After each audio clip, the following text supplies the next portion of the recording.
help me welcome our very own founding elder, Sister Fe Mantuhak Barino. A round of applause.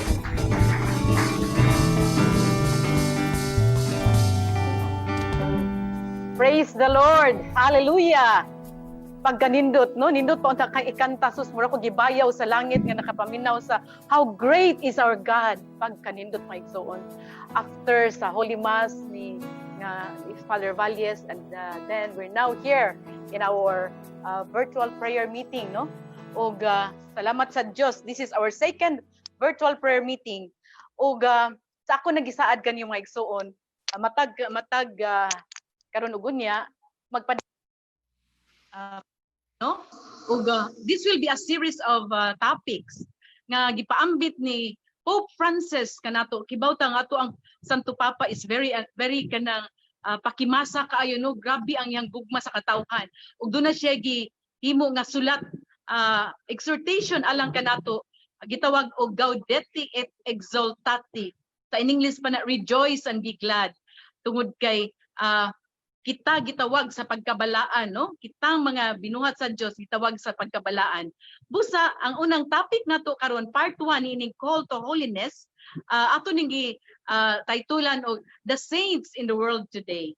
Santos sa mga karong panahona. Brothers and sisters, natuo ba mo nga naay daghang santos karon sa atong palibot? Amen? Tuo ba mo? Tingali mag-ingunta nga ang santos para ra atong beatified na, katong gi-canonize na. Matud pa ni Santo Papa, matud pa sa Ginoo, kitang tanan, the Lord asked everything of us, and in return He offers us true life, the happiness for which we are created. He wants us to be saints and not to settle for a bland and mediocre existence. Gusto siya nga kitang tanan mahimong santos ug dili lang uga nga kinabuhi nga Kristiyanos. Kay naa sa Genesis 17 verse 1 nagaingon nga, walk before me and be blameless. Amen. Unya si Santo Papa Pope Francis II, ingon siya nga nagtawag siya kanato sa pagkabalaan. Sa ato pa brothers and sisters, ug mabalaan ta, sigurado kita nang masantos. Unya dili kinahanglan nga i-canonize ta, basta malangit na ta, santos na ta na brothers and sisters mo na nga maningkamot gyud ta nga magpuyo pagkabalaan aron ta malangit. Kay kinsa mo gusto maimpyerno? Perti natong paningkamot, no? Kay para ta malangit mo na nga kining atong pagtulunan mao ni makadasig nato unsaon nato nga mahimo tang balaan, the call to holiness. Matud pa ni Santo Papa, the call to holiness, we are each of us kitang tanan gitawag sa pagkabalaan in practical ways, no? Practical nga paagi nining atong panahon karon nga daghan kaayog mga pagsulay, daghan kaayog mga problema, ug daghan sad mga opportunities nga mahimutang balaan, daghan sad mga kahigayunan nga mahimutang santos. Amen, brothers and sisters. Busa unsa may tan-aw nato sa mga santos, mga na nag-una kanato, no? Gihatagan tag mga models, no, mga santos, even ang ato ang mga katigwangan nga naguna kanato, nakita nato ang ilang pagpaningkamot nga siguro karon to anan na sila sa langit karon, nakita nato ang ilang pagpaningkamot ug ning lahutay gud sila. So sila maoy ato ang silbi mga inspiration, ug karon to anan sila sa langit, nagampo sila nato aron kita sab mabalaan, kita sab malangit uban kanila. Amen, brothers and sisters. Unya, karong panahona, daghan kaayong mga tao nga gitawag sa pagkabalaan, tao apila ta ni ana, no? Nga gitawag aron kitang tanan malangit. Anaara na sa atong palibot mga igsoon. Ang Espiritu Santo, ang Ginoo pinaagi sa Espiritu Santo, nagdasig kanunay kanato, naghatag kanato og kalig-on kadasig aron kita mulahutay hangtod gyud maabot ang higayon nga kita malangit, no? Unya, dili lang kay usa, dili lang kang ang Ginoo mag-save og usa lang katawo kun dili kitang katawhan sa Dios. Ato ning makita kining mga tawo nga ingon ta mga santoson, mga nagpakita og God's presence in their lives. Dinha sa atong mga palibot, no? Makita nato dunay mga ginikanan, no? Nga nagmatuto sa ilang mga anak, no? Ilang gipat tubo ang ilang mga anak, pinagi sa grabe nga paghigugma bisag unsa kabadlungon apan nagpakita sila og dakong gugma sa ilang mga anak. Those are the signs of holiness nga atong makita sa atong palibot karon. Makita nato na sa mga katawhan nga mga amahan, inahan nga nagpainit nang ningkamot ug maayo aron mabuhi ang ilang mga anak. These are the signs of holiness nga mo'y makapalangit nato, brothers and sisters.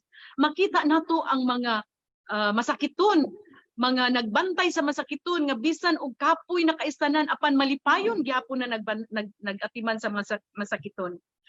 Mao ni sila mga gitawag og holiness found in our next door neighbors. Naa sa ato ang mga kasilinganan, makita nato ang mga kabalaan sa mga tao, God's presence nga mo ni sila gituboy nga mahimong santos, dili tingali mahimong known but kanang dili mga inila apan apan ang Ginoo nag-ila kanila nga mga santos kay malangit man ta. Amen. Unsa may mga signs of holiness nga atong makita naana sa mga humble members of the people of God, no? Nga nagpakita sa ilahang pagtuo ug gugma, no? Unya matud pa kaning pagkabalaan, kani bitang mga kaning mga maayo nga buhat, makita na nato mo nay pinaka most attractive nga atong makita sa simbahan. Nganong ganahan man gyud ta mo simba? Nganong ganahan man gyud ta mo paduol sa Ginoo tungod kay nakita nato ang mga tawo nga gitawag sa pagkabalaan, no? Naana makita na nato dinha sa mga bisan dili Katoliko, kung makakita tag mga tao nga mga buutan, these are the signs of the presence of God in their lives. Ug maka-inspire ni nato, brothers and sisters, no? Nga mahimo sabtang sama kanila. Ang pagtawag sa pagkabalaan dili lang ni adtong mga pari, mga obispo, mga tao nga dakong time, daghang panahon sa pag-ampo, kundi the Lord calls us to be saints, no? Matud pa dire, all that is important, yet with this exhortation, si Santo Papa nag-ingon nga pinakadako, pinaka-importante karon mo ang pagtawag sa matag usa ka nato to be holy, no? Personal, this is a personal call kay matud pa sa Leviticus 11:44 nagaingon nga be holy for I the Lord your God am holy. Each on our matag usa ka nato sa atong tagsa-tagsa ka pamaagi gitawag kita sa pagkabalaan. Unya dili ta ma-discourage nga layo ara gyud nako aning mga santos. Uy, di man gyud nako kaya nga mahimo kong santos, di man gyud ni nako makabot ang pagka-holy. Brothers and sisters, let us remember nga matag usa ka nato gipakatawo nga unique, walay sama. Ug matag usa ka nato doon natay tagsa-tagsa nga dalan sa kinabuhi, doon natay tagsa-tagsa ka mission. So dili nato angay ikumparar ang ato ang kinabuhi sa uban nga mga tao, bisan pa sa mga santos. Ang atong pangayoon sa Ginoo nga tultulan ta niya sa dan unsa may imong purpose nako, Lord? Nganong imo man kung gipakataw ning kalibutan na unsa may akong dalan aron mapadung ko diha nimo aron mahimo kong santos. So dili ta ma-pressured, brothers and sisters, nga kinahanglan gyud ta nga aron ta masantos sama gyud ta sa mga monghi ug mga mongha nga nara gyud ta simbahan pirmi nga ato yung ang uban mo biya na sa pamilya kay adto lang gyud pirmi sa simbahan. Brothers and sisters, ang tawag sa pagkasantos nga gitudlo ni Santo Papa kanato in our own way, no? The important thing is that each believer discerns his own path, no? Aron magamit nato ang personal gift nga gihatag sa Ginoo kanato. Bisan kanato mga babay, no? Kitang mga kababayan-an, manay gitawag og genius of a woman. Genius of a woman makita sa feminine style of holiness. Matud pa daghang mga santos, no? Sila si Saint Catherine of Siena, Saint Teresa of Avila, Saint Teresa of the Child Jesus, mga unknown women, forgotten women, apan they sustained and transformed families and communities by the power of their witnesses. Nausab ang katilingban tungod sa ilahang pagpangalagad, tungod sa gipakita nila nga paghigugma, no? Ipakita nila nga hiyas sa ilang pagkababay. Tungod kay usbo nako matag usa kanato dunay unique, dunay talagsaon nga plano ang Ginoo alang sa tagsa-tagsa kanato nga before we were formed, batud pa sa Jeremiah 1:5, before I formed you in the womb I know you, and before you were born I consecrated you. So naa gyud itay tahas tag usa kanato nga igsuon, matag usa kanato for you too. So to be holy does not require being a bishop, a priest, or religious, no? We are tempted, matud pa ni Pope Francis, we are tempted to think that holiness is only for those who can withdraw from the ordinary affairs to spend much time in prayer. That is not the case, no?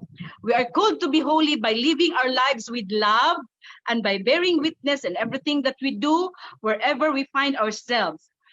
Matud pa ni Santo Papa, mahimot ang balaan pinaagi sa pagpuyo sa atong kaugalingong kinabuhi nga puno sa gugma ug magsaksi sa gugma sa Dios ngadto sa uban. Bisan unsay imong kahimtang karon, madato ka magmapobre, bata ka magtiguang ug hain ka manggapita karon, nahimutang matag ang importante nga anaa kanimo ang gugma. So basod pa kung ikaw pare, ikaw consecrated na nagpuyo og konsegrado nga kinabuhi, be holy by living your commitment with joy. Kung ikaw minyo, be holy by loving and caring for your husband or wife as the Christ does for the church. Kung ikaw nagtrabaho, be holy by laboring with integrity and skill in the service of your brothers and sisters. Kung ikaw nagtrabaho, magtinarong sa trabaho, no? Ug ikaw ginikanan, be holy by patiently teaching the little ones on how to follow Jesus. Ug kung ikaw na sa posisyon nga ikaw pangulo o leader, be holy by working for the common good and renouncing personal gain. Kining tanan, brothers and sisters, mga pamaagi nga simple nga paagi nga kitang tanan mahimo gyud ang balaan ug mahimo gyud ang santos niining panahon karon. We can be saints in the world today. Amen. Ug matud pa, brothers and sisters, kining maong tahas, kining maong gasa nga gihatag sa Ginoo kanato nga mahimo tang balaan, mahimo tang santos, gihatag na ni daan kanato dihang gibunyagan ta sa gamay pata. So let the grace, matud pa ni Santo Papa, let the grace of your baptism bear fruit in a path of holiness, no? Because holiness in the end is the fruit of the Holy Spirit in your life. Sus, brothers and sisters, wa gyud laing sikreto ni ani. Ang Espiritu Santo ra gyud. Mao bitaw nga we always ask the Holy Spirit to come. Holy Spirit, fill us with your power. Tungod kay pinaagi sa balang Espiritu, mamunga kita og holiness, no? Mao nang mga fruits of the Holy Spirit mabalaan ta, brothers and sisters. Amen. What na pasagdi gawas nga Espiritu Santo anaa kanunay kanato, because we are the temple of the Holy Spirit. Ang ato usab nga simbahan naghatag kanato sa tanang kinahanglan nato aron ta mabalaan. Unsa man pananglitan, anaa ang gospel, anaa ang good news, no? Anaa ang mga pulong sa Ginoo sa Biblia. Anaa ang mga sacraments, na ang sacrament of confession, na ang sacrament of reconciliation, of confession of reconciliation, ora man ano, pagpakigiuli, mga sakramento, ang pagsimba, no? Ang mga holy places, no? Mga blessed sacrament nga adto nato sinati ang presensya sa Ginoo in the presence of the Holy Ghost, the blessed sacrament. Living communities, mga communities sa atong palibot nga atong giapilan, nga maoy mag-witness, no? Maghatag og saksi sa ilang faith experience og pinaagi sa ilang mga kasinatian, ilang mga testimony, malig-on sabta ug makapadasig nato sa pagpadayon aron mahimo tang santos ug malangit tang tanan. Amen. So gawas niya na ang mga kinabuhi sa mga santos, no? Maoy makapadasig kanato aron kita usab mahimong balaan. Brothers and sisters, ang Ginoo wala mangita og dagko nga butang nga kinahanglan gyud ta magpakamatay, kinahanglan gyud ta magsakripisyo og maayo. Ang kinahanglan lamang maigsuon, we grow pinaagi sa ginagmay nga butang. Kinaag mga small gestures. Example, dunay example diri sa Santo Papa nga gamito ni permis mga pari kana kunong, for example, yaman ning gisulti diri nga moadto ka sa ingon ta lang mangumpra ka sa merkado nya dunay manguhit nimo, uy sikuan ba kanang dayon panlibak, unsa may imong buhaton aron dili ka matintal, aron ka magpabilin nga balaan. Moyong ka nga, sorry kay sister ha, di lang ta maghisgot og dautan para sa atong isig kaingon. Inana kagamay, brothers and sisters, no? For example, kana lang naay nagproblema or imong anak nga gusto makikistorya nimo. O bisan lang pagpaminaw niya, no? Hapuhap, gakos-gakos. Those are small gestures of love, brothers and sisters, nga makapabalaan nato. Unsa pa? mga kanang mga tao sa kadalanan, kana bitong managgadtas mga tao nga naras daplin, walay gibuhat, wa gud ta kay baw unsay na silang una-una, wa gud ta kay baw kung unsay ilang gibati, wa ta kay baw unsay ilang gikarga, ilang gibugat-kabugaton sa kinabuhi. Apan tingali kun atong sangpiton, Brad, sister, kumusta man ka dinha? Uy, maay man ka, maay lagi kanang maay man ka dinha no kay kanang nakapahuway ka no, nakakuan ni na. So kanang pagtagad lang, brothers and sisters, kay daghan kay mga tao nga kulang sa pansin niya. Feeling nila wala na sila bili sa kinabuhi. Apan kun atong tagdon unya pinaagi sa ato ang malipayon nga smile, sigurado jud ko nga mapuhi gud siya kay kaning smile kay manana makatakod man gyud ni. Amen, brothers and sisters. Ginagmayng butang ug mao ni makapasantos nato. Mao ni gitawag ni Santo Papa of saints in the world today. No? Niya masud pa diri, daghan kaayong mga challenges karon atong kinabuhi. At times life presents great challenges. Ang importante lang ni ini, brothers and sisters, through them, the Lord calls us anew to a conversion that can make His grace more evident in our lives, in order that we may share His holiness.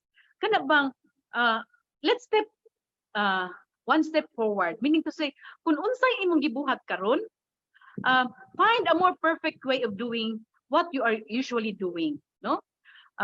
There are many mga ordinary actions. Do it in extraordinary way.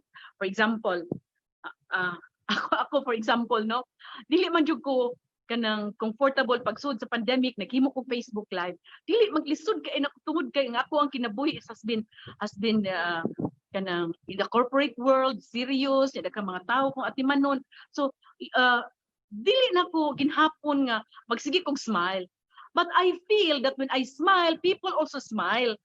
Matud pa ni Archbishop Palmao, when I smile, my eyes speaks. So mo na nga whenever I speak in front of the camera for my Facebook live, I exert more effort to smile so that people will also be blessed and makasmile sad sila. Iyon ana mga igsoon ang gipangayo sa atong, just simple gestures, a little bit more than what we usually doing. Mga brothers and sisters, kitang tanan gitawag to become good stewards of the manifold grace of God, no?